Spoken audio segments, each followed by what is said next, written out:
Kepala Dinas Perikanan Kabupaten Kediri atau yang mewakili, yang kami hormati Bapak DRS Haji Sentot Jamaluddin selaku perwakilan dari DPRD Kabupaten Kediri, yang kami hormati Ibu DRH Nisa Hakimah MSc dari Politeknik Akademi Perikanan Sidoarjo selaku narasumber pada kegiatan hari ini, dan yang kami hormati dan kami banggakan para tamu serta peserta pelatihan pada kegiatan pagi hari ini. Pertama-tama marilah kita panjatkan puji syukur kehadirat Allah Subhanahu wa taala karena sampai detik ini kita masih diberi nikmat sehat sehingga kita bisa mengikuti kegiatan pelatihan hama dan penyakit pada budidaya ikan air tawar. Saya sebagai pembawa acara akan membacakan susunan acara pelatihan pada pagi hari ini. Yang pertama yaitu pembukaan, yang kedua menyanyikan lagu Indonesia Raya, yang ketiga sambutan dan arahan dari Bapak Kepala Dinas Perikanan Kabupaten Kediri atau yang mewakili, yang keempat sambutan dari Bapak DRS Haji Sentot Jamaluddin, yang kelima yaitu materi dari Ibu DRH Nisa Hakimah MSc, kemudian tanya jawab dan penutup. Baik, untuk mempersingkat waktu, marilah kita buka acara pelatihan pada pagi hari ini dengan bacaan basmalah. Bismillahirrahmanirrahim. Memasuki acara kedua yaitu menyanyikan lagu Indonesia Raya. Hadirin dimohon untuk berdiri.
Hadirin dimohon duduk kembali.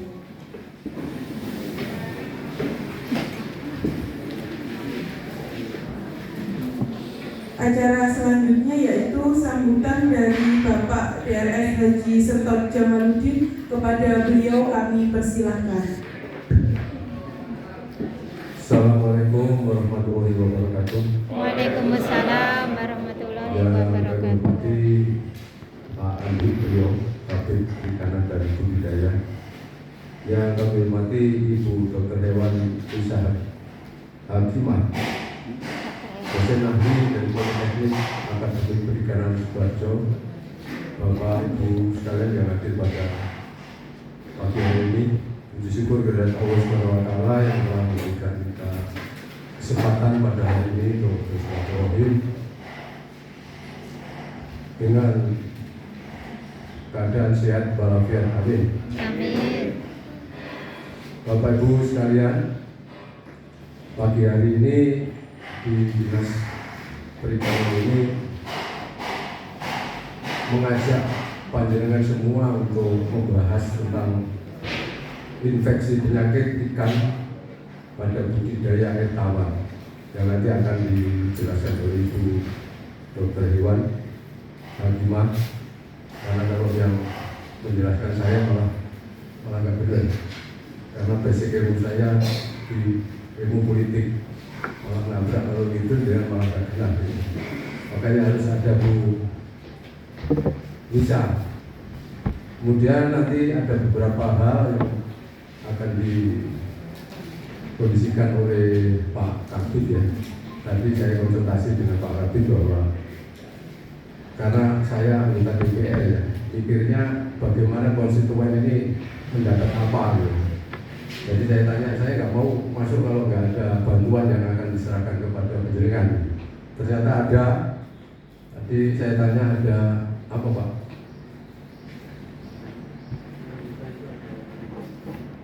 Oh, jadi penjaringan nanti ada bantuan benih dan dibahkan ke penjaringan. Tapi berkelompok gitu ya Pak. Nanti penjaringan berkelompok, buat ketua, sekretaris, wilayahnya siapa, terus butuhnya apa, diserahkan ke dinas perikanan.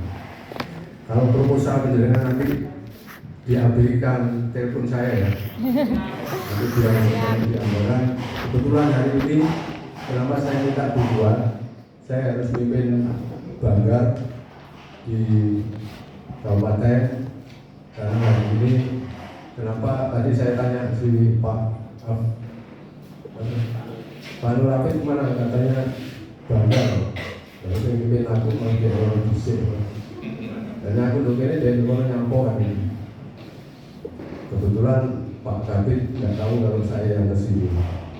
Mungkin itu karena kalau berpanjang lebar kayaknya ada Munafis Tunisia, ada Pak Andi, malah dia tidak paham.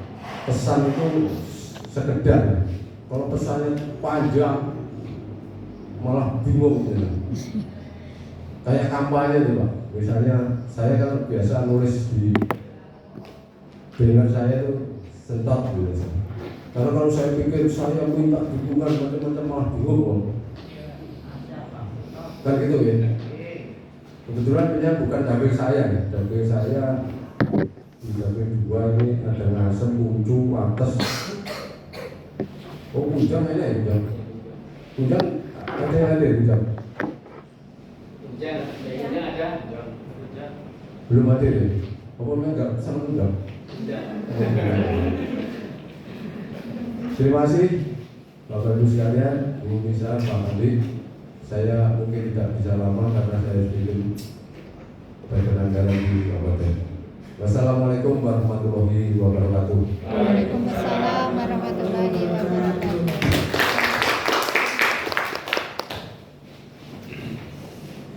Memasuki acara selanjutnya yaitu sambutan dan arahan dari Bapak Kepala Dinas Perikanan Kabupaten Kediri atau yang mewakili kepada Bapak Andi Priyo Setiawan, kami persilakan.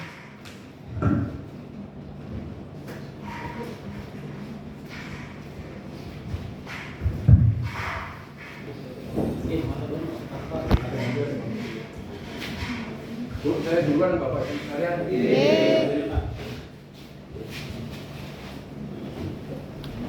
Pesan saya nanti kalau nggak nyampe ke penjaringan telepon saya Pak.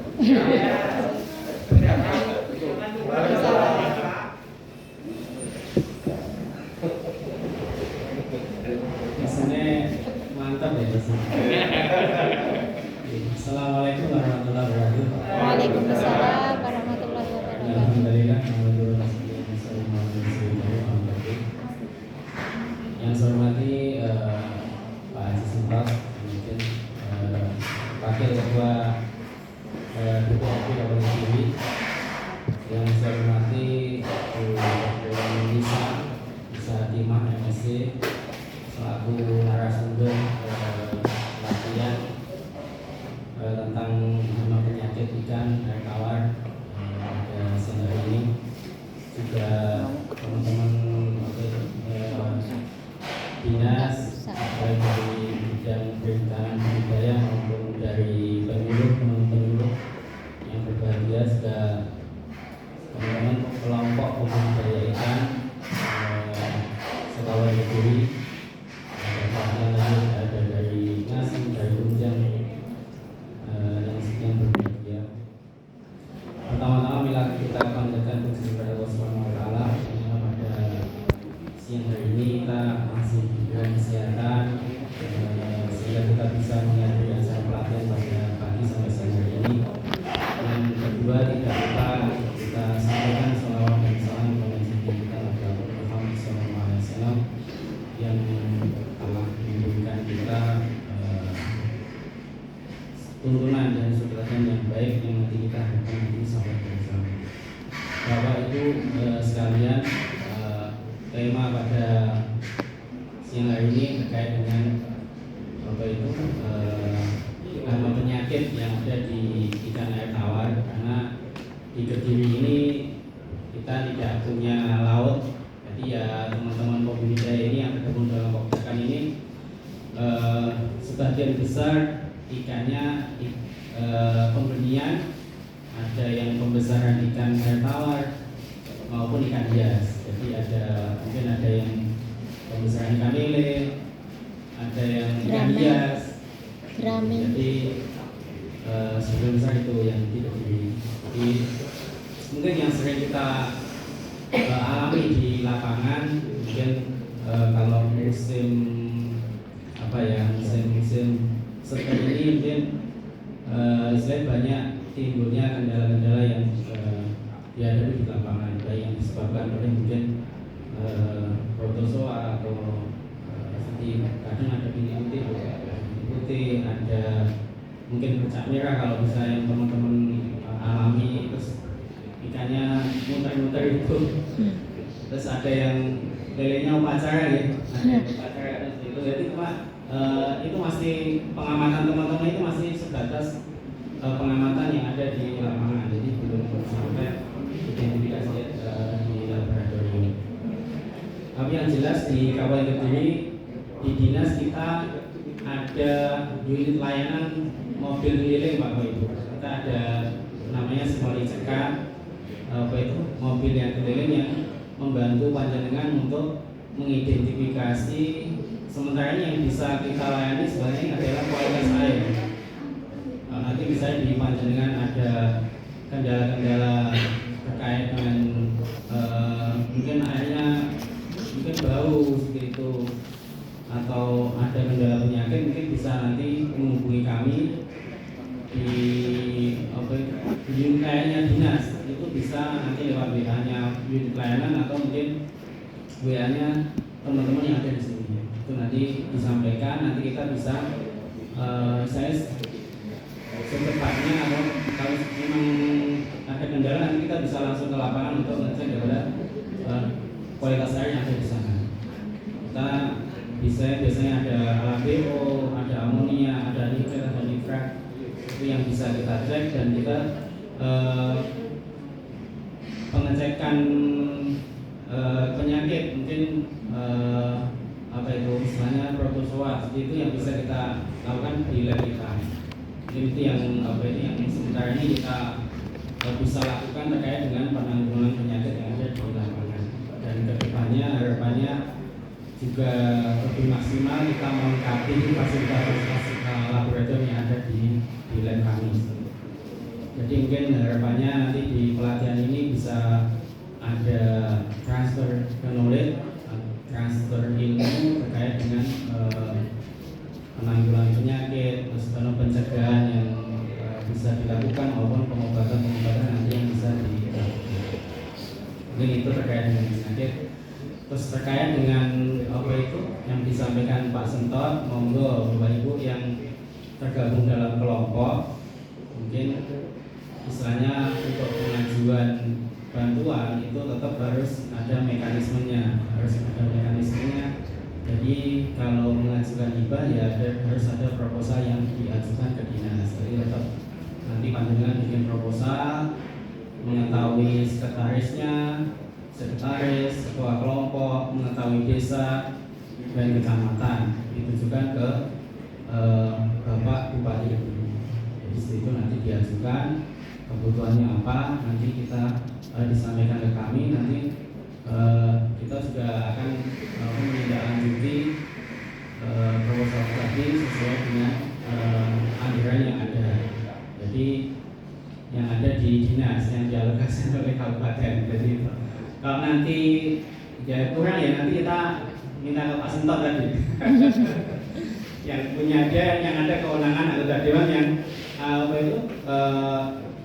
kepanjangan tangan masyarakat lewat anggota dewan itu yang itu nanti bisa kita komunikasikan untuk istilahnya harapan-harapan beberapa kelompok-kelompok yang ada di mungkin setelah itu saya dari baik nanti harus tetap pada mekanisme bantuannya untuk hibah yang ada di bawah negeri. Jadi hibah itu bisa ke kabupaten, bisa ke provinsi maupun ke pusat. Jadi ke KKP, kalau bisa ke KKP, ke Dinas Perikanan Provinsi maupun di kabupaten. Mungkin itu sedikit yang saya sampaikan. Sekali lagi saya ucapkan terima kasih dari Bu Lisa yang telah berkenan hadir dari Sidoarjo ke sini untuk memberikan materi tentang hama penyakit. Ada kurang lebihnya saya mohon maaf. Saya akhiri. Assalamualaikum warahmatullahi wabarakatuh. Waalaikumsalam warahmatullahi wabarakatuh. Terima kasih Bapak Andi untuk arahannya. Acara berikutnya yaitu penyampaian materi tentang hama dan penyakit ikan pada budidaya air tawar oleh Ibu Dr. Nisa Kima MSc. Kepada beliau kami persilahkan.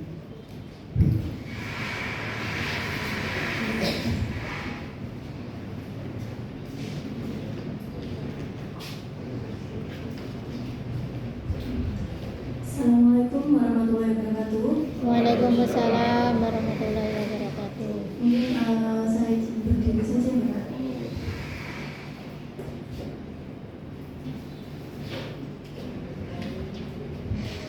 Oke, Assalamualaikum Bapak Ibu.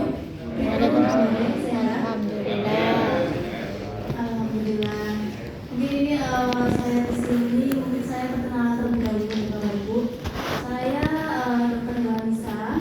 Saya dulu sekolahnya di UGM Yogyakarta dari S1 sampai S2.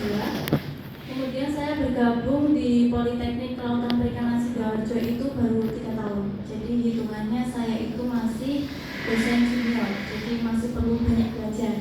Mungkin di sini nanti kita akan belajar bersama, kita akan diskusi bersama terkait infeksi penyakit ikan pada air tawar. Mungkin sebelum saya mulai, mungkin saya ingin bertanya terlebih dahulu, mungkin Bapak Ibu mungkin dari pembudidaya apa saja nih kalau boleh tahu? Ikan gurame. Ikan gurame, kemudian Kan dia sadar. ikan hias. Oh, ikan hias ada. Tapi untuk penjualannya domestik atau sampai ke ekspor? Siap. Oke, kita kalau mau bicara terkait infeksi penyakit, kita harus tahu terlebih dahulu. Sambil snacknya kalau mau dibahas, monggo. Kita harus tahu terlebih dahulu terkait penyakit. Penyakit itu apa, Bapak Ibu? Kira apa penyakit itu? Kenapa bisa terjadi penyakit? Kalau Bapak Ibu misalnya merasa pusing, mual, itu kira-kira kenapa? Nah, itu berarti kan penyakit. Penyakit itu adalah suatu kondisi di mana ada gangguan terhadap bentuk maupun fungsi di dalam tubuh. Nah, penyakit ini faktornya ada 3 faktor. Yang pertama dari kalau manusia itu ya manusianya, kalau kita di sini bicara ikan itu berarti ikan. Kemudian dari lingkungan dan agen patogen. Nah, ketiga faktor ini itu sangat berpengaruh. Jadi kita di sini kalau bicara terkait penyakit itu tidak bisa, oh ini karena penyakitnya karena bakteri, penyakitnya karena virus. Tidak hanya seperti itu, karena di sini kita harus lihat dulu karena ikan hidupnya di air, lingkungannya seperti apa? Apakah lingkungannya sudah baik? Kalau memang lingkungannya sudah baik, kita cek lagi apakah memang ini akibatnya dari penyakit bakteri, virus, ataupun jamur. Nah, sekarang kita bicara terkait lingkungannya terlebih dahulu. Kalau terkait lingkungan ini kita harus cek terlebih dahulu. Pertama, kualitas airnya. Kualitas airnya itu seperti apa? di sini apakah jenengan untuk pengecekan kualitas air itu secara berkala atau pripun? Belum pernah. Biasanya atau tidak ada? Tidak. Tidak ada. Berarti nunggu dari dinas ya Pak. Semoga dari dinas ada program pengecekan kualitas air secara gratis mungkin Pak. Oke. Nah, dari kualitas air ini kita bicara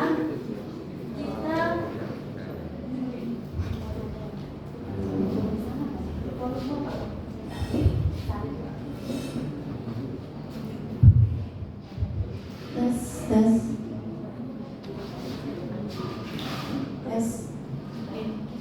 Jadi dari kualitas air, nah kualitas air ini kita bicara terlebih dahulu dari komponen tempat budidaya. Jenengan budidayanya di tambak atau di kolam terpal atau di kolam beton atau di akuarium. Ini nanti untuk pengelolaannya kualitas air itu berbeda. Nah sekarang yang perlu dicek utama adalah ketika kita kualitas air adalah untuk pengecekan dari oksigennya. Oksigennya bagaimana? Apakah oksigennya sudah terpenuhi?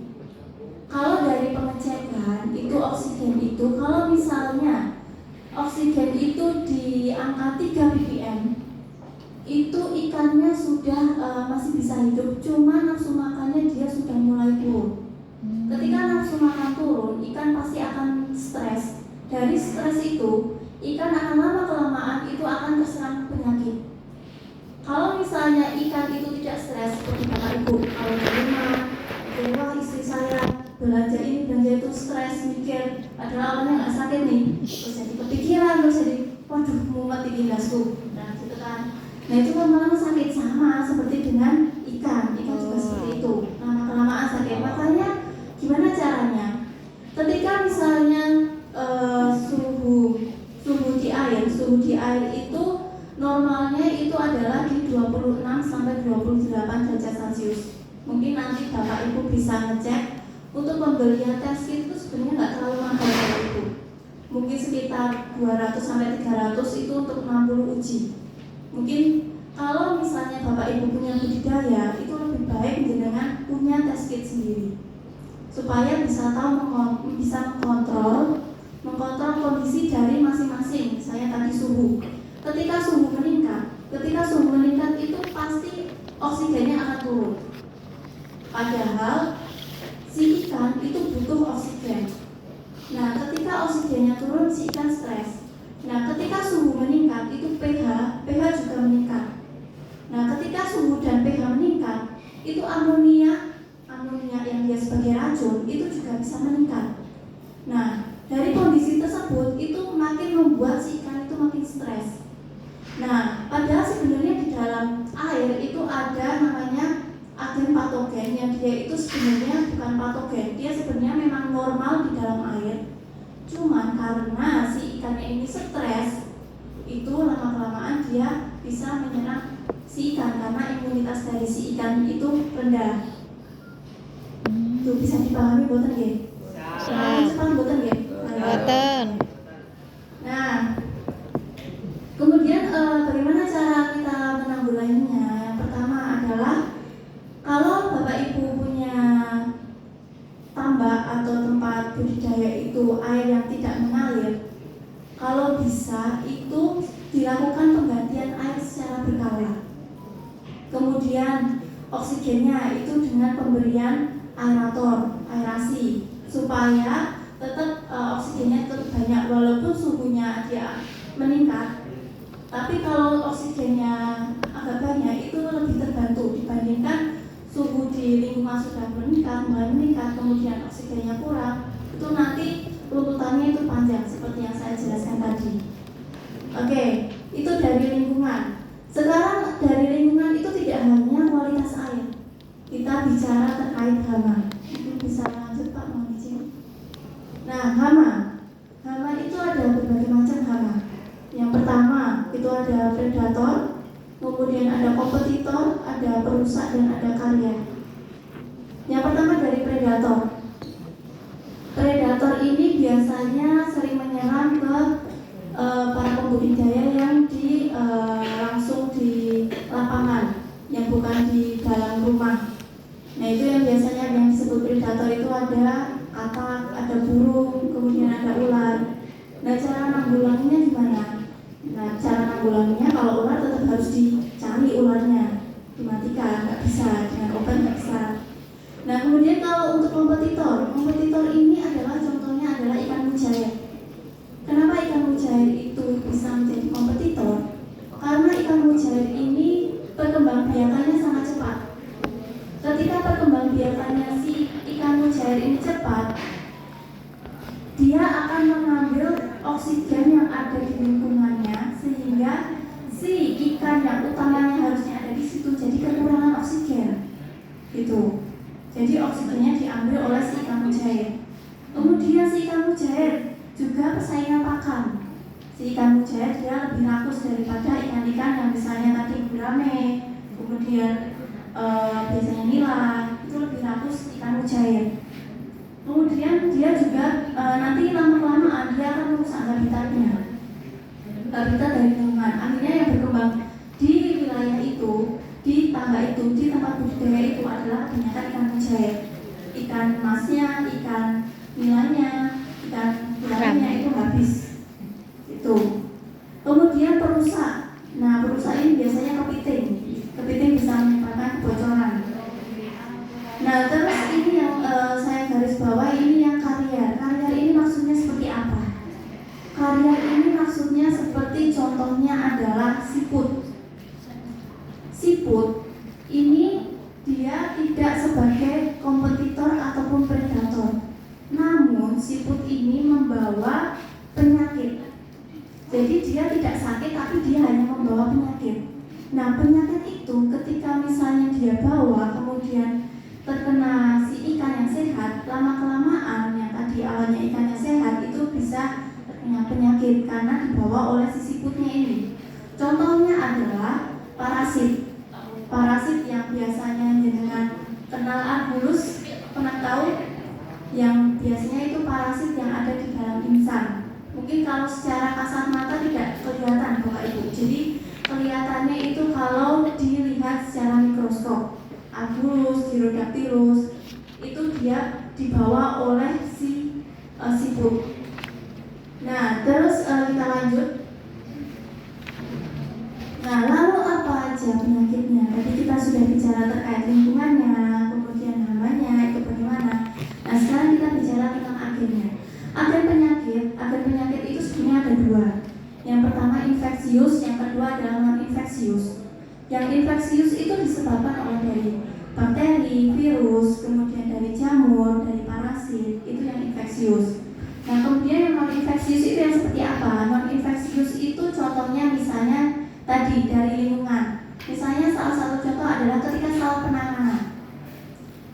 Misalnya ketika Bapak Ibu panen, kemudian salah penanganan, nah ikannya itu jadi misalnya stres kemudian ada kelukaan. Dari luka itu yang awalnya non-infeksius, karena di sekitar itu ada bakteri, kemudian ada luka, nah bakteri bisa masuk ke luka itu, nah lama-lama menjadi infeksius. Cara mudahnya seperti itu. Nah kemudian yang non-infeksius lagi, yang lain adalah misalnya kandungan logam berat, misalnya kandungan besi, itu juga dia termasuk penyakit yang non-infeksius. Nah cara penanggulangannya gimana? Kalau untuk non-infeksius yang misalnya karena logam berat, contohnya karena besi, Fe, itu pertama kita harus cek terlebih dahulu berapa kandungan dari Fe di air tersebut.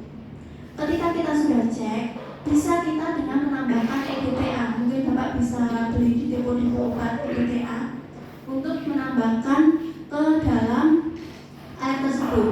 Namun catatannya adalah air tersebut belum diisi oleh ikan. Jadi ikannya dikeluarkan terlebih dahulu, airnya ditreatment terlebih dahulu, diperbaiki, ditambah dengan EDTA, kemudian dialiri dengan aerasi yang kuat sampai beberapa hari, 1 minggu cukup. Nah setelah itu dicek kembali apakah Fe-nya sudah turun atau belum. biasanya itu efeknya sudah turun selama 1 minggu dengan treatment pemberian EDTA seperti itu. Nah, sekarang kita akan bicara yang infeksius. Infeksius itu dari virus. Virus kalau berdasarkan yang Kepmen nomor 17 tahun 2021, yang menjadi perhatian itu adalah penyakit koi herpes virus, kemudian SPCV, kemudian sama penyakit VNN. Jadi nyebutnya penyakit KHV, SPCV sama VNN. Biar namanya seperti itu. Nah, penyakit virus ini tidak bisa diobati, Bapak Ibu. Kenapa tidak bisa diobati? Karena penyakit virus ini genetiknya, organ sel-selnya itu berbeda dengan bakteri, jamur, dan parasit, sehingga tidak bisa diobati. Kalau kita bicara di bahasa yang ilmiah, di bahasa tempat kami itu, kalau kita menyebutkan secara gampangnya itu virus adalah molekul. Molekul bisa di udara, bisa di air, dia bisa hidup. Cuman hidupnya itu hanya beberapa waktu. Dia harus menumpang ke inang. Inang itu misalnya si ikannya, harus nempel ke ikannya. Kalau si virus ini tetap berada di udara, tetap berada di air, tetap berada di tanah, dia dalam waktu tertentu dan dia tidak menempel di ikan sebagai inangnya, itu lama-kelamaan virus itu akan hilang, akan mati. Seperti itu. Nah, ini kita akan dari pertama tentang KHV. Nah, KHV ini sering banget ini terjadi di budidaya ikan air tawar, terutama di ikan koi. Nah, cirinya seperti apa? Cirinya adalah seluruh atau sebagian tubuh terdapat luka. Nanti hampir semua penyakit itu kita akan menemukan hampir semua di bagian tubuh itu ada luka-luka. Nah, kemudian ciri paling utama adalah insangnya busuk. Bisa dilihat ya. Ini gambar yang warna-warna putih.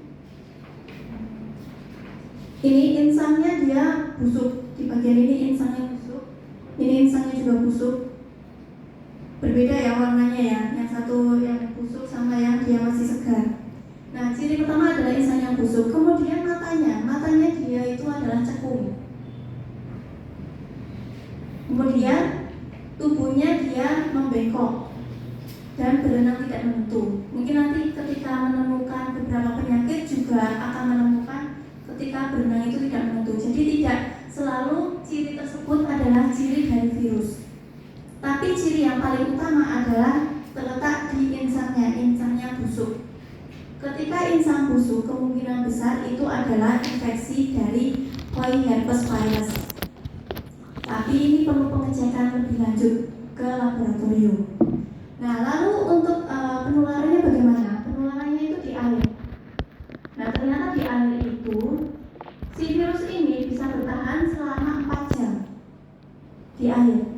Kalau virus ini di air 4 jam itu tidak menempel ke ikan, virus ini lama-kelamaan akan mati.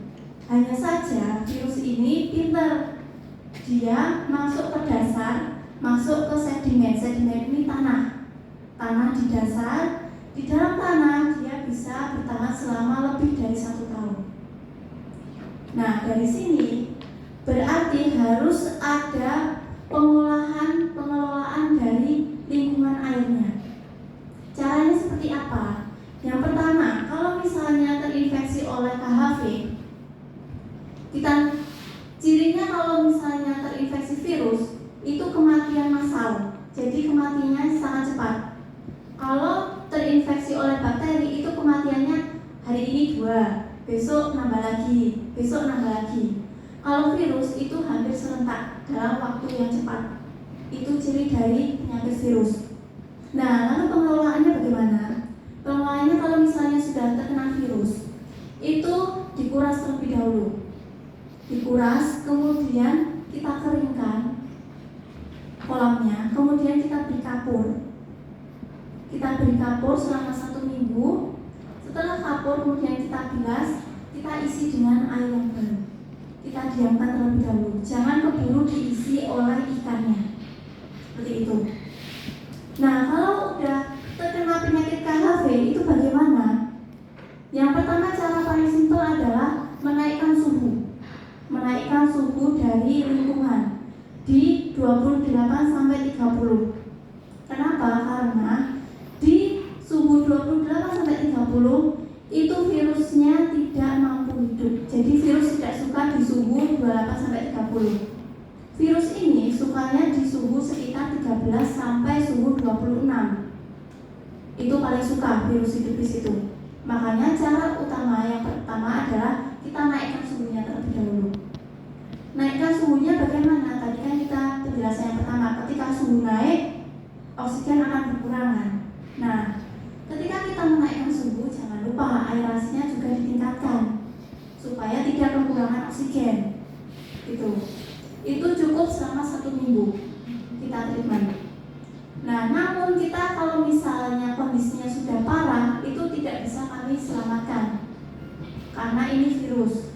Makanya sebelum terjadi penyakit virus, itu lebih baik adalah pencegahan. Pencegahan menggunakan vaksinasi. Memvaksin ikan, Bapak Ibu? Belum. Nah, mungkin nanti bisa konsultasi dengan dinas. Vaksin ikan itu ada apa saja vaksin ikan. Nah, caranya bagaimana? Untuk aplikasi vaksin itu ada beberapa cara. Yang pertama bisa melalui perendaman. Yang kedua melalui penyuntikan. Yang ketiga melalui pakan. Namun harus diingat, ketika mau memvaksin ikan itu harus kondisinya. Yang pertama, ikan itu harus usianya lebih dari 3 minggu. Itu yang pertama, syarat yang pertama. Yang kedua, ikannya harus sehat. Kalau ikan sakit divaksin itu nanti tambah sakit, memperparah keadaan. Kalau seperti itu, jadi ikannya harus sehat. Yang ketiga, kondisi lingkungannya itu harus bagus. Kondisi lingkungan dari tempat hidup si ikan tersebut. Kemudian yang keempat adalah harus ada aerasi yang bagus. Itu syaratnya. Mungkin nanti bisa didiskusikan lebih lanjut dengan dinas terkait vaksinnya itu apa aja toh Pak. Ini kira-kira bisa divaksin tidak? Nah, nanti didiskusikan dengan dinas terkait.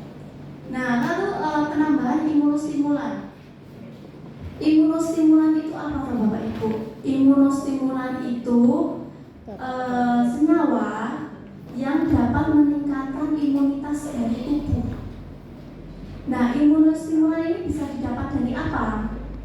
Salah satu contohnya adalah imunostimulan bisa didapat dari bahan herbal. Kemarin kita sempat, Dek tolong ambilin boxnya. Kemarin di tempat kami, anak-anak kami, mahasiswa kami ini mencoba membuat imunostimulan. Membuat imunostimulannya dari campuran rumput laut dan jahe.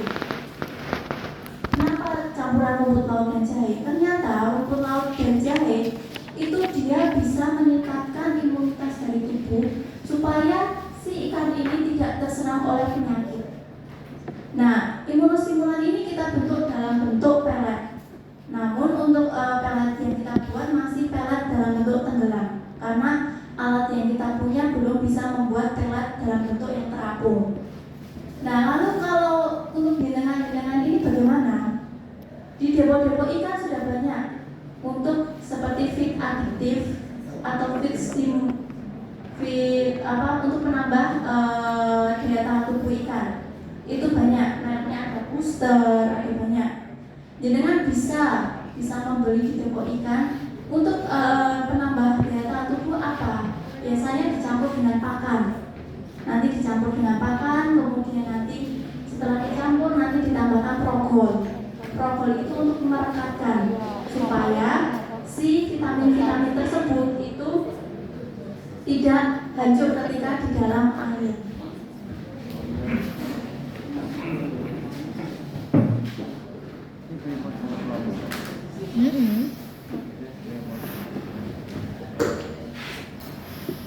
Nah, ini saya bukan promosi ya, saya hanya ingin Ini Bapak Ibu, mungkin bisa dilihat. Rumput laut darah jahe. Saya bukan promosi karena ini tidak dijual. Dikasih boleh, nanti bisa dibawa, bisa dicoba. Nah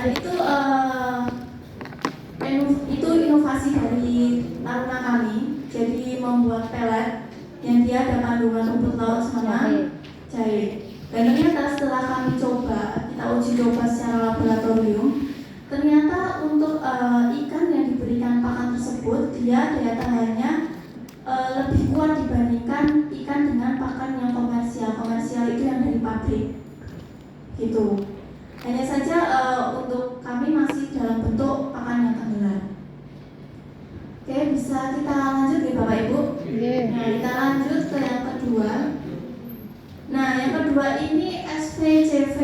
SPCV ini dia cirinya adalah hampir semua bagian tubuh dia mengalami luka merah-merah. Kemudian kulitnya dia mulai menghitam dan mata cekung. Nah, ciri yang paling khusus adalah dia keluar lendir dari anus. Anus itu tempat dia buang kotoran.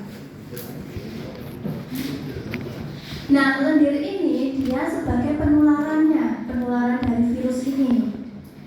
Nah, virus ini juga dia bisa bertahan di air pada suhu 10 derajat Celcius selama lebih dari 1 bulan. Makanya tetap penanganannya adalah kita meningkatkan suhu di air tersebut di atas 28 sampai 30. Namun harus diingat, aerasi juga harus kuat. Jangan sampai kita menaikkan suhu tapi aerasinya kurang. Kemudian masih sama, ketika nanti Bapak Ibu menemukan penyakit yang virus ciri-cirinya seperti ini, bisa dengan menaikkan suhu, selanjutnya dengan penambahan imunostimulan, itu biar imunitasnya biar terjaga supaya biar tidak semakin sakit. Nah, untuk pencegahannya tetap dengan vaksinasi. Karena untuk virus ini biasanya saya pernah dengar dari pembudidaya itu kalau ada penyakit virus mereka obati dengan antibiotik. Pernah dengar bukan? Antibiotik. Nah, itu yang kurang tepat itu karena antibiotik ini untuk membunuh dari bakteri. Kenapa bakteri ikut-ikutan? Jadi gini ceritanya. Kalau ikan sudah terinfeksi virus, pasti kemungkinan ada luka di sekitar tubuh. Dari luka tersebut, itu mengundang si bakteri-bakteri tersebut masuk ke dalam tubuh. Jadi namanya infeksi sekunder, infeksi lanjutan. Nah, antibiotik ini hanya untuk mengobati si bakterinya, tidak mengobati virus. Karena virus memang tidak bisa diobati, virus bisanya dicegah.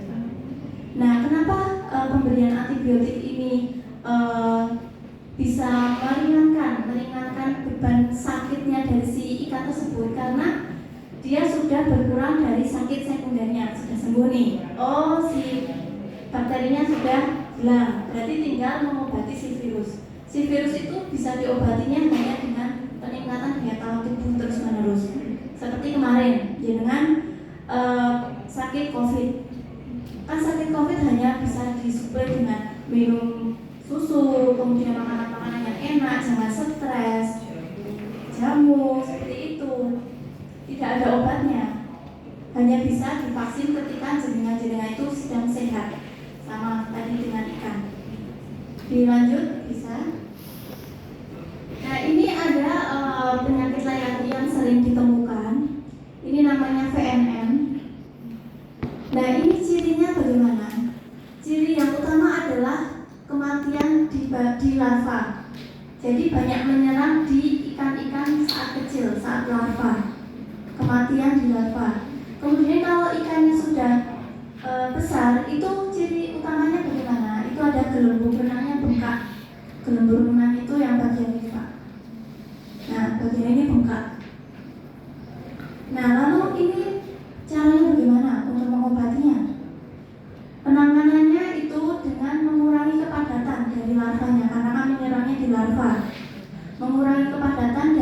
15 sampai 30 ekor per liter menjadi kurang dari 15 ekor per liter. Kemudian penggantian air yang baru.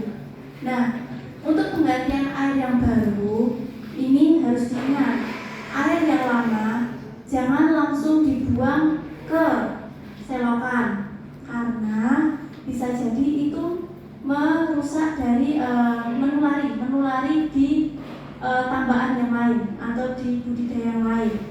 Jadi ditampung dulu, kemudian kita treatment terlebih dahulu, kita panasin suhunya supaya si virus ini mati dulu. Nah, setelah itu baru setelah kita treatment, setelah kita kelola, baru kita buang. Seperti itu. Ini hampir sama, masih penambahan imunostimulan, kemudian vaksinasi. Nah, mungkin dari virus ini yang saya jelaskan cukup 3. Untuk penanganannya yang utama adalah vaksinasi tadi. Jadi nanti Bapak Ibu mungkin bisa buka Google, mungkin vaksinasi itu seperti apa. Bisa belajar vaksinasi, cara vaksinasi itu seperti apa. Yang sudah beredar itu vaksin apa saja. Nah, itu nanti bisa dibuka. Karena pencegahan yang pertama adalah tetap vaksinasi supaya tidak terserang oleh virus. Mohon izin Pak, bisa lanjut. Nah, selanjutnya kita akan membahas terkait bakteri. Nah, kalau kita bicara bakteri ini bisa diobati. Pengobatan yang utama adalah menggunakan antibiotik. Hanya saja antibiotik ini juga ada resikonya kalau salah penggunaan, salah dosis. Ketika menggunakan antibiotik, itu yang pertama adalah harus tepat dosis. Dosisnya harus tepat. Jangan memberikan secara berlebihan. Kemudian setelah pemberian antibiotik, itu jangan langsung dipanen. Karena kenapa? Kalau ikannya ikan konsumsi, ini kan kalau setelah dipanen kan nanti akan dikonsumsi oleh manusia. Ketika menggunakan antibiotik, kemudian langsung dipanen, itu bisa menyebabkan resistensi antibiotik. Resistensi antibiotik itu apa? Jadi gini, singkat ceritanya. Resistensi antibiotik itu jadi residu sisa-sisa antibiotik yang ada di dalam daging dari ikan. Ketika dikonsumsi oleh manusia itu berarti memakan sisa-sisa antibiotik yang hitungannya itu dosisnya sangat kecil. Ketika dimakan terus-menerus, berarti sisa-sisa antibiotik itu semakin menumpuk. Nah, terus hubungannya di manusia apa? Hubungannya ketika manusia itu nanti sakit, manusia itu ketika diobati dengan obat tersebut itu tidak manjur. Harus diobati dengan obat yang dosisnya lebih tinggi. Itu yang dinamakan resistensi antibiotik. Makanya kalau kita pengobatan bakteri itu ketika kita menggunakan antibiotik kita harus hati-hati. Kita harus konsultasi dengan minimal yang penyuluh yang ada di situ atau dokter hewan yang ada di situ. Bagaimana baiknya? Apakah kita bisa menggunakan antibiotik? Karena efeknya sangat panjang. Kalau untuk ikan hias itu jauh lebih aman menggunakan antibiotik karena tidak dikonsumsi seperti itu. Kita dari yang pertama. Yang pertama ini Edwardsiella ictaluri. Ini sering menyerang pada ikan lele, patin, sering banyak. Nah, cirinya seperti apa? Nah, tadi kalau virus itu cirinya matanya cekung ya. Kalau bakteri ini cirinya matanya itu dia menonjol keluar matanya. Kemudian perutnya bengkak penuh dengan isi cairan. Ada beberapa bakteri yang dia isi cairannya warnanya bening di bagian perut, ada yang cairannya berupa darah. Ini beda-beda bakterinya. Nah, kemudian ada bercak-bercak putih di bagian internal. Jadi bercak-bercak putih di organ. Ini bisa dilihat di bagian hepar. Hepar tahu hepar hatinya ikan. Nah, itu kalau ada bercak-bercak putih, itu kemungkinan ikannya terserang Edwardsiella ictaluri. Nah, penanganannya bagaimana? Tadi saya sebutkan, menggunakan antibiotik. Antibiotik banyak pilihannya, bisa menggunakan tetrasiklin, teramisin, gentamicin, atau erythromycin, atau enrofloxacin. Itu dosisnya berapa? Dosisnya 1 mililiter per 100 liter air. Itu pengobatan long bed, itu jadi perendaman. Jadi direndam di dalam air, dimasukkan di dalam air. Nah, ini sampai berapa lama? Sampai air tersebut diganti, jadi penggantian air yang baru. Nanti setiap penggantian air yang baru itu obatnya bisa ditambahkan. Minimal pengulangannya itu sampai 4 kali pengulangan. Gitu. Nah, ini ada beberapa obat antibiotik yang sering kami gunakan.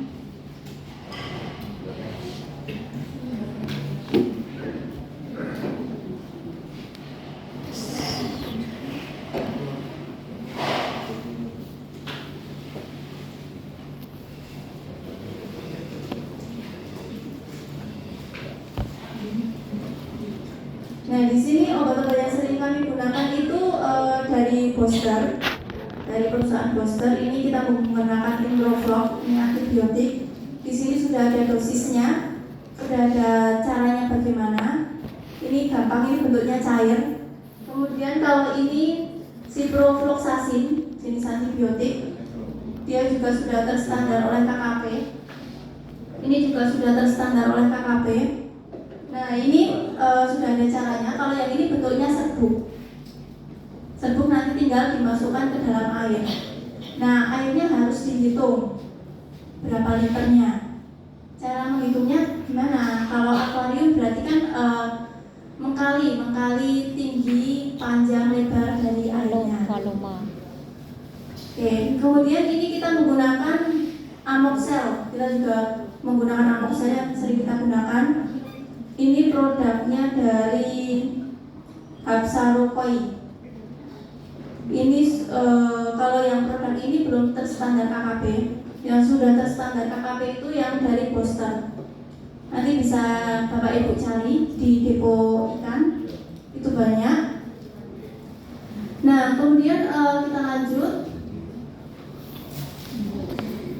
Nah, sekarang tadi kan kalau kita menggunakan pengobatan antibiotik itu kan resikonya lumayan ya Bapak Ibu ya. Nah, ada cara lain, yaitu pengobatan herbal. Pengobatan herbal yang bisa digunakan yaitu kita menggunakan daun meniran. Tahu ya Bapak Ibu daun meniran? Tahu. Nah, daun meniran ini kita ini yang pertama, ini secara perendaman. Yang kedua bisa dicampurkan ke pakan, pilih salah satu. Kalau secara pakan ini berarti dia efeknya lama. Jadi untuk pencegahan tidak bisa dikasih pakan yang mengandung meniran terus sembuh, itu nggak bisa. Dan harus diingat pengobatan herbal itu jauh lebih lama pengobatannya dibandingkan pengobatan dengan kimia. Namun amannya lebih aman menggunakan pengobatan herbal. Nah, ini yang pertama yang direndam itu 5 gram daun meniran dijadikan bubuk. Jadi daun menirannya diambil dulu, dipanen dulu. Untuk pemanenannya itu kita menggunakan daun meniran yang sudah tua. Jangan menggunakan daun meniran yang masih muda. Kita ambil kemudian kita jemur sampai kering. Setelah kita jemur, kita haluskan, bisa menggunakan blender atau menggunakan diremes-remes juga bisa hancur. Nah, setelah jadi bubuk, kita ambil 5 gram. Mungkin kita ada timbangan digital di rumah. Ambil 5 gram, kemudian dilarutkan ke dalam 1 liter air. Nah, air yang digunakan adalah air yang mendidih. Jadi seperti kita bikin kopi. Nah, seperti itu. Kita bikin kopi. Cuman ketika kita bikin kopi jangan langsung dimasukin ikannya pasti mati tuh. Jadi didiamkan dulu sampai airnya dingin. Nah, setelah itu kita saring terlebih dahulu, jangan lupa disaring. Nah, setelah disaring itu kan kita nanti akan ada bentukan air yang berwarna. Nah, air yang berwarna ini kalau sudah dingin baru ikannya kita rendam selama 5 jam. Jangan lebih 5 jam. Karena kalau lebih dari 5 jam ikannya tidak kuat, ikannya malah mati. Jadi kita rendam 5 jam. Setelah kita rendam 5 jam, kita pindahkan ikan ke air yang bersih dengan aerasi yang tinggi. Itu bisa diulang seminggu 2 kali, seminggu 3 kali. Seperti itu. Itu ya. Nah, kalau untuk yang dicampur pakan ini untuk pencegahan. Ini sama yang tadi bubuk, yang meniran bubuk tadi 20 gram, kemudian dicampur dalam pakan 1 kilo. Dicampur. Nah, cara nyampurnya kan ini nggak bisa nih. Nah, kita larutkan terlebih dahulu di air. Kan pakannya sudah pakan jadi. Kita larutkan ke air terlebih dahulu menirannya. Sedikit aja, nggak perlu banyak-banyak. Setelah itu kita campur. Setelah dilarutkan kita campur dengan pakan. Kita uleni, aduk-aduk terus sampai tercampur. Kemudian kita keringkan sampai setengah kering. Lalu kita tambah dengan ini progol. Progol itu ini produknya dari Boster juga.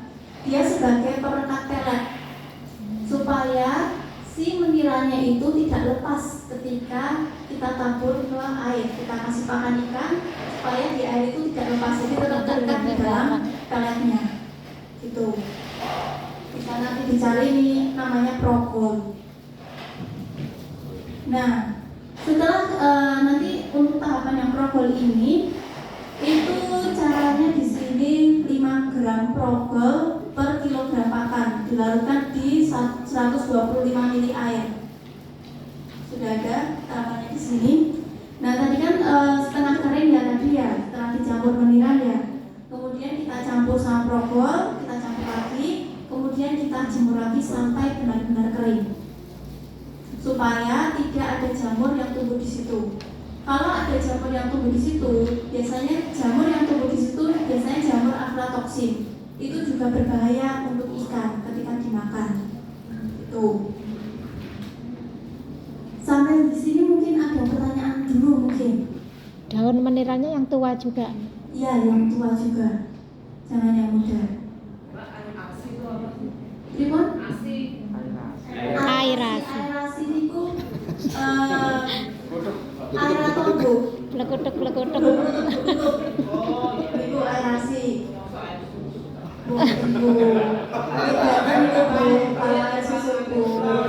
Aerasi Itu aerasi. Jadi biar oksigennya biar banyak. Oke. Mungkin ada yang ditanya lagi nih, Ribon, Pak? untuk cara meningkatkan suhu air itu gimana itu?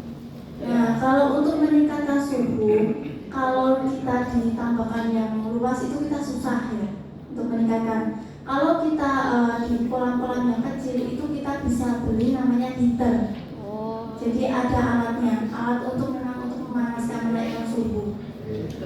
Itu Banyu anget berarti. yang dicelupkan ke dalam air. Ya kayak air hangat. Berarti nggak ada listrik loh. Bisa Tapi kalau untuk ditambahkan yang luas, mungkin kita yang paling penting adalah kita penggantian airnya bagus, Pak. Tapi kalau untuk waktu pagi hari itu biasanya kan air yang keluar dari sumber itu kan agak sedikit hangat gitu. Itu waktu pagi hari itu bisa nggak waktu yang tepat untuk Coba dicek terlebih dahulu suhunya. Hangat itu kadang paling cuma masih di 26. Coba dicek apakah hangatnya itu sudah di 28 atau belum. Karena kalau masih di 26, virus itu masih suka duduk di situ, Pak. Gitu. Jadi caranya tetap pengairan aja, Pak, pengairan dulu. Kalau yang ditambah luas itu pengairan, diairi terus, aerasinya harus bagus. Jadi menggunakan kincir atau menggunakan apa, Pak? Gimana? Kalau enggak, saya enggak menggunakan, ya cuma menggantikan air itu aja. Oh gitu. Cuma waktunya pagi atau mungkin setelah maghrib. Oh gitu. Ya nggak apa-apa, pengairan dulu sambil ditingkatkan imunitas dengan nanti membeli produk dari booster ada. Jadi kayak contohnya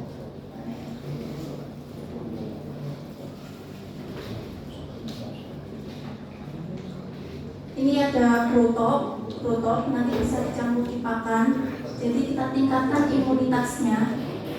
Kita tingkatkan imunitas dari si ikannya itu supaya dia bisa memperbaiki tubuhnya, supaya dia bisa kembali sehat. Gitu. Itu kalau virus memang susah, Pak. Virus itu memang harus pengendalian, tidak bisa kita obati. Makanya pengobatannya hanya memperbaiki imunitas dari si tubuh ikan, seperti itu. Itu. Pakai termometer itu. Iya, dicelupkan. Termometer murah kok Ibu, termometer. Termometer raksa itu paling cuma 20.000. Itu dicelupkan, dicek kita suhunya berapa. Nonton. Memang yang namanya budidaya itu memang kita harus tahu alat-alat buat pengecekan itu apa saja. Karena kalau kita hanya asal budidaya, akhirnya kita cuma sakit ini, obatnya misalnya meniran, tak obati meniran, wes mari. Coba besok sakit lagi, kayak gitu Bu. Jadi bagaimana kita belajar dari kesalahan-kesalahan sebelumnya.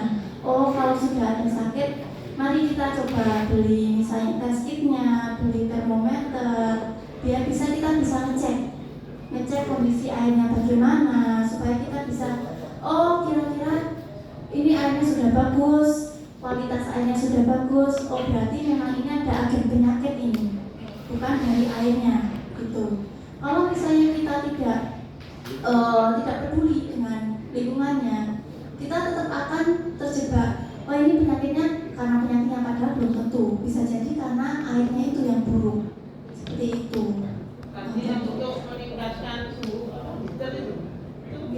itu gimana? Apa langsung suhunya langsung naik atau otomatis dinaikkan berapa? Jadi itu bentuknya gini Bu. Ada bentuk heater itu yang modelnya seperti tongkat seperti lampu. Itu nanti dicolokkan ke listrik, itu tinggal dimasukkan. Nah nanti dari situ itu akan mengeluarkan panas.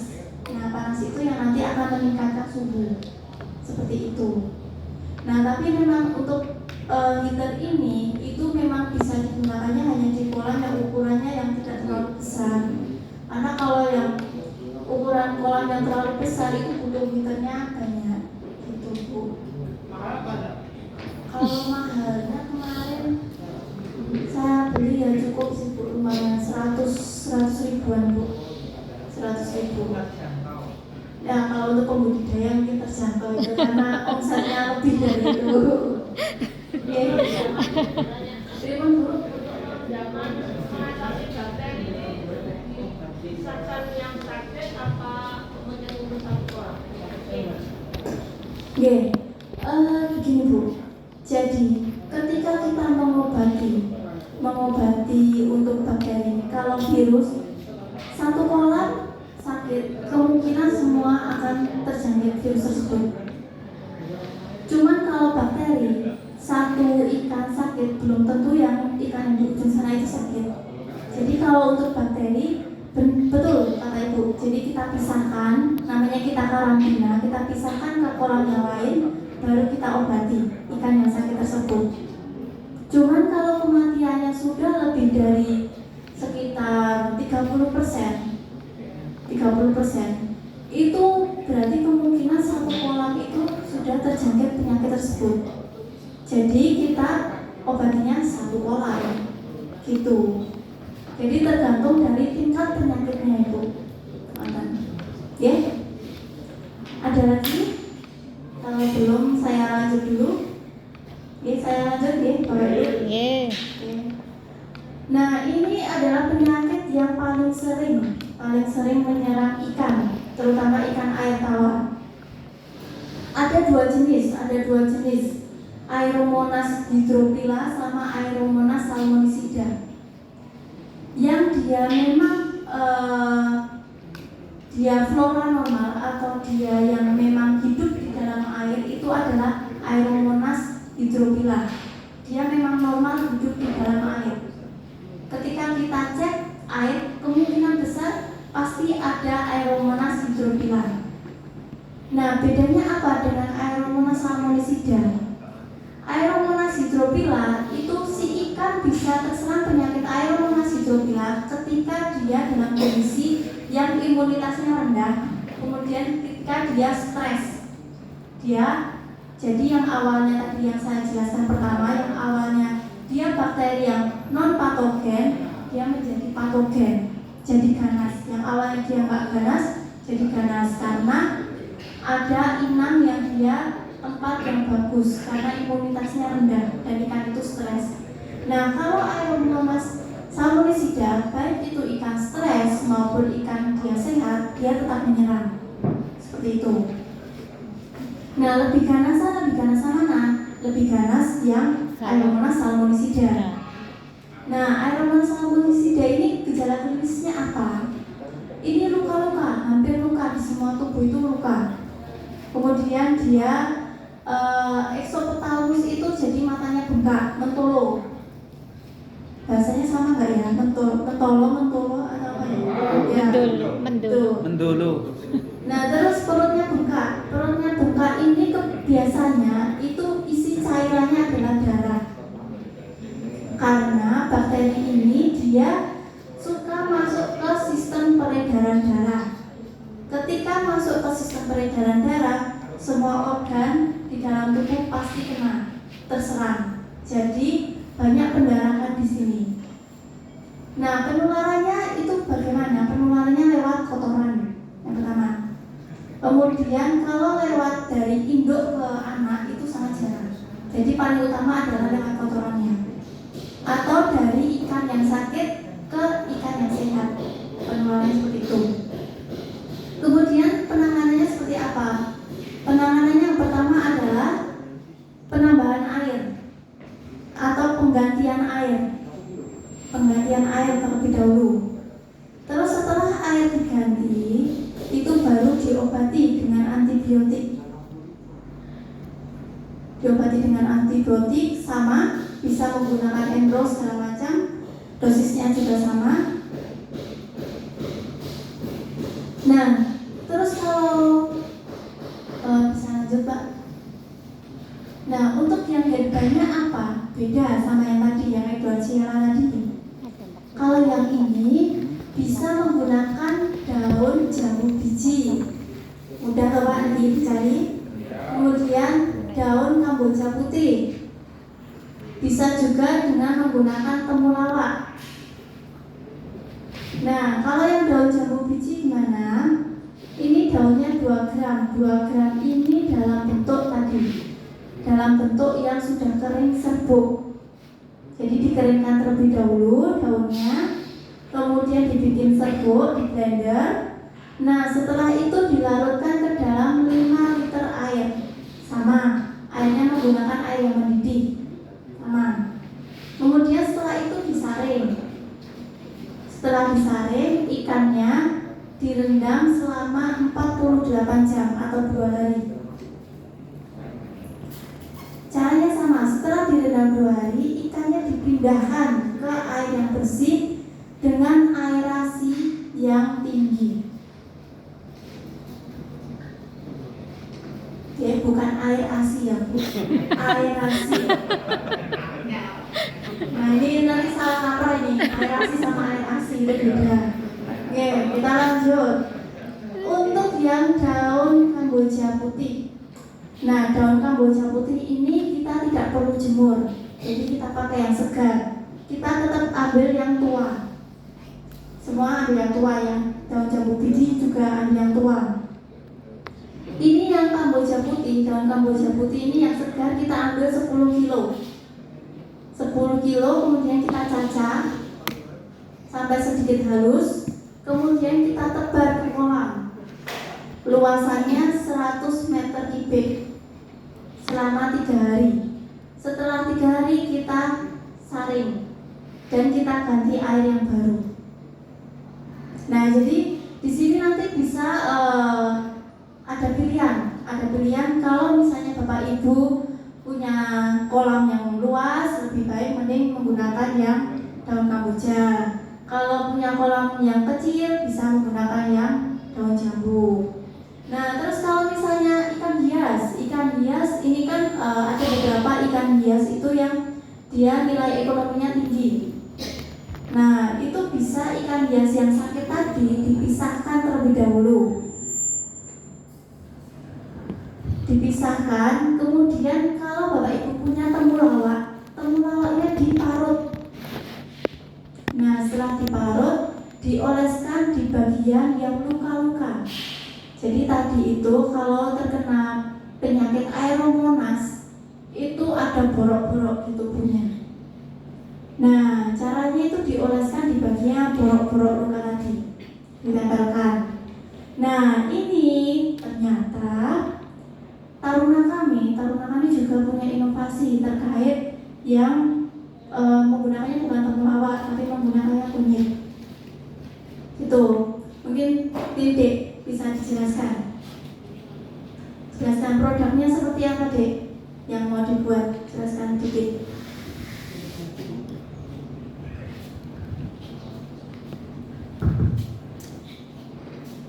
Assalamualaikum warahmatullahi wabarakatuh. Waalaikumsalam warahmatullahi wabarakatuh. Mohon izin Bapak Ibu sebelumnya, perkenalkan nama saya Imam Al-Baibin, biasa dipanggil Imam. Dan kebetulan saya juga berasal dari Kediri sini saja, tepatnya di Debeh. Baik, untuk produk yang dijelaskan dari dosen saya Bu Lisa, yaitu produk herbal. Kami beri nama Libumin Herbal Gel. Obat ini khusus untuk ikan hias saja. Jadi kami membuat produk ini dari dua bahan. Yang pertama itu dari kunyit dan lidah buaya atau aloe vera. Dari pencampuran dua bahan ini diharap mampu meregenerasi sel atau mempercepat penutupan luka pada ikan hias. Terus juga ada antibakteri dan anti-inflamasi. Baik, untuk anti-inflamasi itu jika kita ada luka pada kulit itu, jika diberi obat salep itu kan mungkin kita merasa ada rasa panas pada kulit. Nah, itu pada produk dari kami tidak ada anti-inflamasinya. Seperti itu. Libumin ini obatnya itu dengan bentuk gel. Jadi penerapannya itu kita mengambil ikannya yang sakit luka luarnya pada ikan hias, kita ambil, tapi itu jangan dilamakan di udara, nanti bisa mati. Itu lukanya kita terlebih dahulu dengan tisu, ditata-tata aja, nggak terlalu lama. Lalu kita oleskan dengan salepnya pada lukanya langsung, dan bisa dimasukkan ke dalam air lagi. Untuk salepnya ini, gelnya ini tahan air cukup lama, sehingga tidak lepas begitu saja, sehingga pengobatannya bisa berlanjut. Seperti itu. Terima kasih Dek Imam.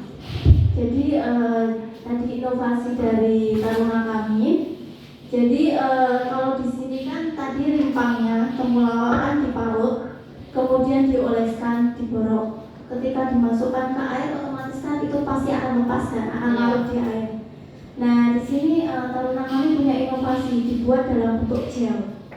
Jadi gelnya itu dia nanti ketika dioleskan di lukanya, dia tetap akan merekat di dalam luka tersebut walaupun ikannya sudah masuk ke dalam air.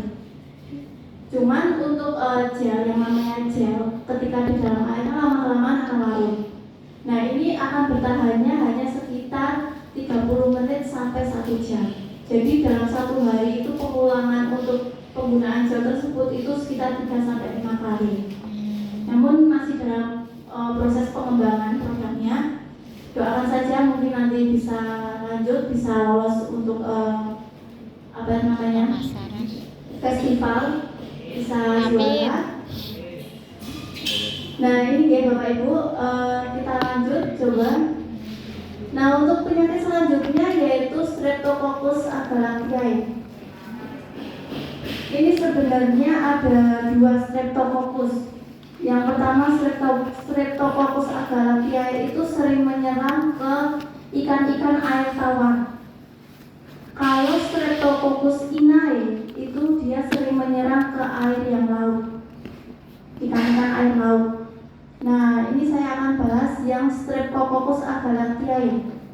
Itu cirinya seperti apa? Nah, cirinya pergerakannya tidak terarah. Tadi sempat Pak Andi ya tadi yang pesan saya.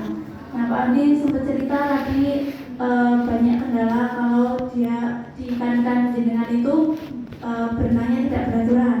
Nah, bisa jadi kena penyakit bakteri Streptococcus. Nah, terus perutnya kembung, kemudian ada luka yang menjadi borok juga. Nah, ini penyebab utamanya itu karena kepadatan. Jadi di dalam kolam itu terlalu padat, jumlah ikannya terlalu padat. Kemudian malnutrisi ini kekurangan nutrisi. Jadi makanya produk-produk sekarang itu banyak yang dia ada produk untuk vitamin-vitamin. Nah, jadi kebanyakan itu biasanya pada ditambahkan dari pabrik langsung diberikan. Biasanya ditambahkan vitamin untuk menjaga dari malnutrisi ini. Nah, kemudian bahan organik tinggi, jadi oksigen rendah. Bahan organik tinggi ini bisa didapat dari mana? Dari ketika